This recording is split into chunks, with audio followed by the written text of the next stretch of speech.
बात करेंगे गार्डरेल के बारे में कि गार्डरेल होती क्या है और गार्डरेल का हम कहाँ प्रोवाइड करेंगे। सबसे पहली चीज़ ये आपके सामने जो दिख रही है ये गार्डरेल है। गार्डरेल है, इसमें वन साइड का जो सिरा जो रहेगा ये क्लोज रहेगा, वन साइड का ओपन रहेगा। गार्डरेल डालने के लिए हमको बस एक चीज़ याद रखना है कि गाड़ी का डायरेक्शन, जैसे सपोज यहाँ पर डायरेक्शन यहाँ से लेके यहाँ है, तो जिस डायरेक्शन के अपोजिट डायरेक्शन में, मतलब गाड़ी जब इधर से आ रही है तो अपोजिट डायरेक्शन में इसकी चोट नोक वाला सिरा रहेगा और जो पीछे वाला जो सिरा है वो ओपन रहेगा। ये आपका सिंगल जब रनिंग होगी, मतलब आपका जहाँ पे डबल लाइन रेल का संचालन है वहाँ पर ये करते हैं। दूसरी चीज़, अब मैं गार्डरेल की बात करूँ तो जो गार्डरेल रहेगा ये उसी सेक्शन का रहेगा जिस सेक्शन की आपकी रेल है। सपोज मान लो ये रनिंग रेल है, ये रनिंग रेल है और ये गार्डरेल है, दोनों का सेक्शन एक ही रहेगा। यदि रनिंग रेल मेरी 60 kg की है तो गार्डरेल भी मेरी 60 kg की है। दूसरी चीज़, इसको प्रोवाइड कहाँ किया जाता है? मोस्टली गार्डरेल को जो प्रोवाइड किया जाता है वो ब्रिजों में किया जाता है, ठीक है, या एफओवी में, जैसे आपका ये फ्लाईओवर ब्रिज है तो फ्लाईओवर ब्रिज में किया जाएगा। फ्लाईओवर ब्रिज की मैं बात करूँ, फ्लाईओवर ब्रिज कहाँ प्रोवाइड की जाएगी? जहाँ पर ब्रेक सेंटर से ये जो इसके पिलर है, इस पिलर का डिस्टेंस 8 मीटर से कम होने पर, 8 मीटर या 8 मीटर से कम होने पर हम क्या प्रोवाइड कर लेंगे? गार्डरेल। अगर ये नहीं है तो प्रोवाइड नहीं करेंगे। देखिए इस सेक्शन में बात करेंगे कि हमारी थर्ड लाइन है, वो हमारी मिड लाइन है। यदि मैं मिड लाइन से इस पियर का डिस्टेंस देखूंगा तो ये 8 मीटर से ज़्यादा है, इसलिए मिड लाइन में हमने गार्डरेल प्रोवाइड नहीं किया। और यहाँ पे देखिएगा ये पिलर का डिस्टेंस इस लाइन के सेंटर से 8 मीटर से के समथिंग है, 8 मीटर से कम है, इसलिए यहाँ पर गार्डरेल प्रोवाइड किया।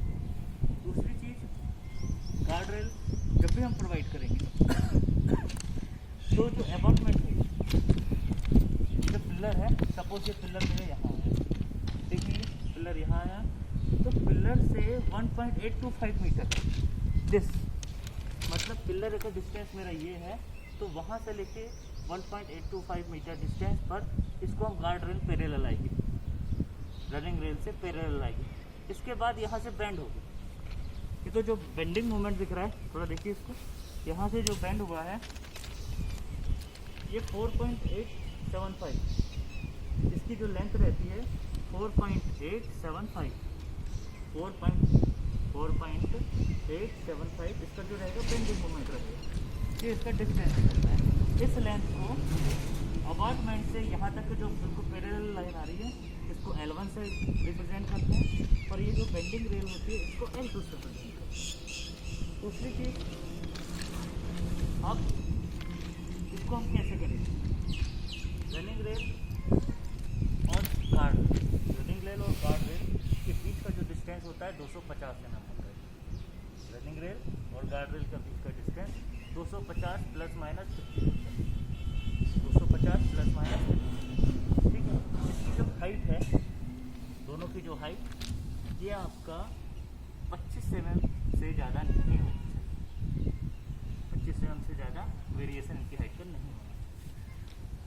बाकी गार्डरेल हम क्यों डालते हैं? गार्डरेल हम इसलिए डालते हैं कि कभी सपोज मान लीजिए कि अनयूजबल होता है, ये यहाँ पर ड्रिलमेंट होता है इस पोजीशन में, तो अगर यहाँ गार्डरेल रहेगी तो गार्डरेल जो है, जो गाड़ी का जो व्हील है, जो चक्का है, उसको अपने बीच में ले लेगी, मतलब यहाँ से ड्रिल होके वो जाएगा तो बीच में जाएगा। तो उस कंडीशन में क्या होगा कि ये वहीं फंस के रह जाएगा, व्हील जब वहीं फंस के रह जाएगा गार्डरेल और अपनी रनिंग रेल के बीच में, तो वो इधर उधर नहीं भाग पाएगी। इस कारण से हमको गार्डरेल देते हैं। सपोज करिए अगर मेरी यहाँ गार्डरेल नहीं है, व्हील यहाँ से डिस्टर्ब होगा, व्हील जब इसका गिरेगा तो सीधे जाके इस पिलर से टकराएगा। अगर कोई चीज़ पिलर से टकराएगी तो अभी हमारा ड्रेल होगा तो सिर्फ गाड़ी गिरेगी, हमारी क्षति कम होगी, लेकिन वही चीज़ अगर पिलर से टकराएगी तो बहुत ज़्यादा नुकसान हो जाएगा। तो नुकसान की जो नुकसान है उसको बचाने के लिए सेम कंडीशन रहती है वो ब्रिज में रहती है कि ब्रिज में भी यही है कि अगर ब्रिज में अगर धोखे से अगर गिरी गाड़ी रेल हुई ब्रिज के ऊपर तो वो क्या करेगा, गार्ड रेल और रनिंग रेल के बीच में फंसा रह जाएगा। अगर गार्ड रेल नहीं रहेगी तो वो ब्रिज से जब नीचे गिरेगा बहुत ज़्यादा जान माल हानि धन की हानि होगी, तो उसे रोकने के लिए गार्ड रेल लगाई जाती है। बाकी इसका एक स्टैंडर्ड रहता है, इसके स्क्रूपिंग के डिज़ाइन आता है, स्लीपर का डिज़ाइन आता है, इसकी हम बात करें।